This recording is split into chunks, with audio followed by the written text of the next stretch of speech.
Hello again, everybody. This is Craig Evans of Autism Hangout, and thank you for tuning into this Autism Hangout special report.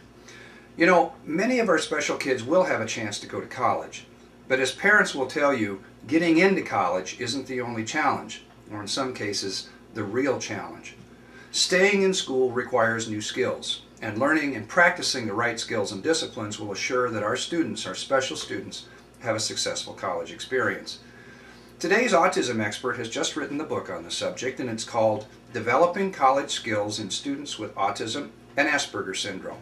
So Autism Hangout, please welcome author Dr. Sarita Freedman. Welcome, Dr. Freedman. Nice to have you here. Thank you. Nice to be here, Craig. Well, Jessica Kingsley is known for putting out really good books on really meaty subjects, and yours is one of them. This is the book, Developing College Skills in Students with Autism and Asperger Syndrome.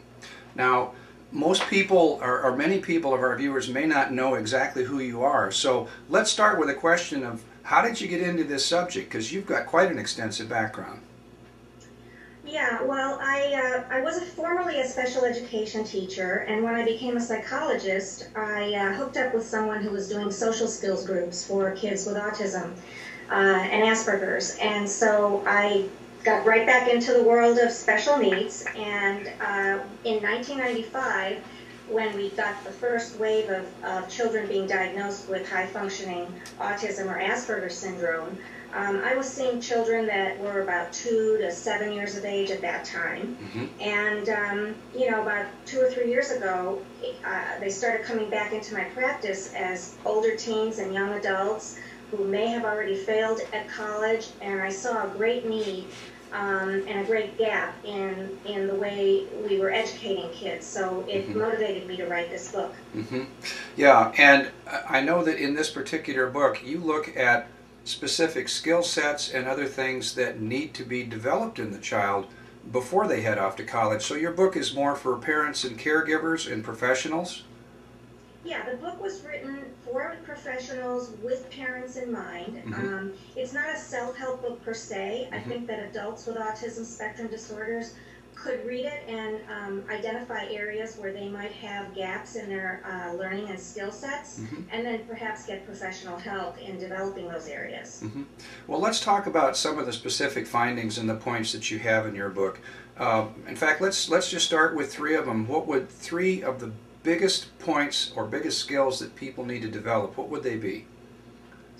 Well, there's a whole broad area of skill sets that I discuss in the book, but I would say that the 3 most important areas have to do with self-advocacy, which involves self-awareness and self-acceptance.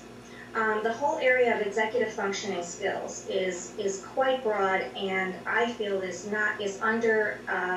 under-facilitated in schools right now. And then finally, communication, pragmatic communication, how to have a conversation, how to start a conversation, how to sustain it, how to end it, and especially for the college student, how to have a conversation with a whole group of people. Do you have specific examples of what you should or what you shouldn't do in your book? Yeah, the book is divided into 3 sections. The first section talks about autism in general, what is autism.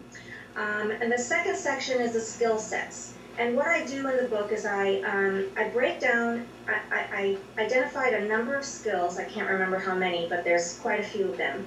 And then I discuss each skill set as why it's important.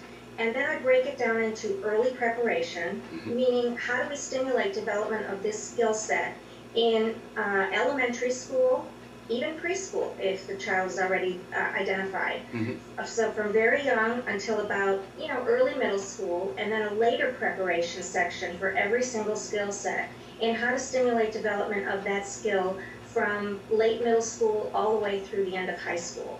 And there are examples of ways to stimulate the skills in both the early and later preparation sections, and you know, how to get the child's entire team involved. I know a lot of the research that you've done on this, a lot of your work has come from your first-hand experience in your practice.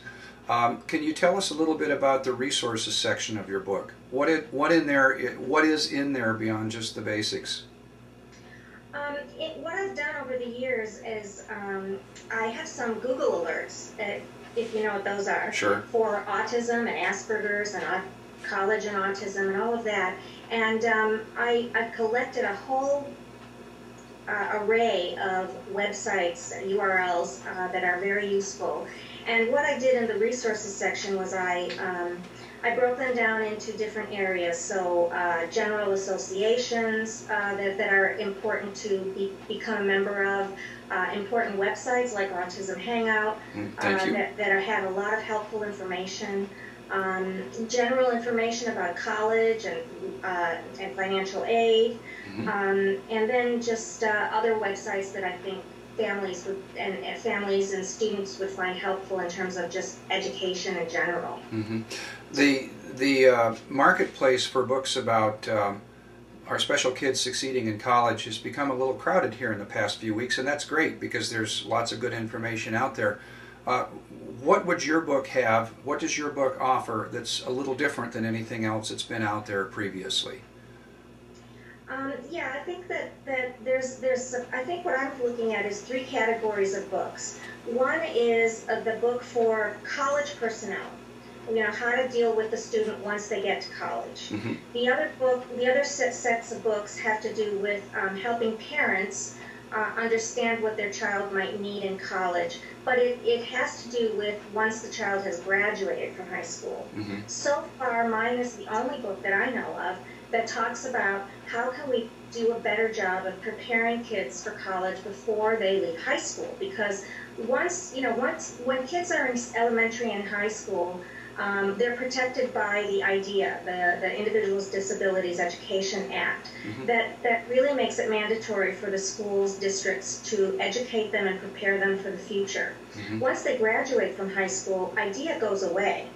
And so there really are, other than the ADA standard accommodations that we see, there really are very few laws to protect these students and continue their education. So my feeling is we've got to get them as ready as we can while they're still in high school and elementary school. Excellent, excellent. Sarita, where can people go to get more information on your book? Is there a web address? Yes, well, I have a website. It's called collegeonthespectrum.com, and it can also be accessed if you just type in my name, SaritaFreedman.com. The Jessica Kingsley website has a whole description of my book, and then Amazon.com sells the book also, and I've got an author page on Amazon.com that people can look at to get my background and experience. That's excellent. Sarita, thank you for joining us here today. I wish you success with your book. Do you have any other books on the horizon? You seem to be a pretty prolific writer.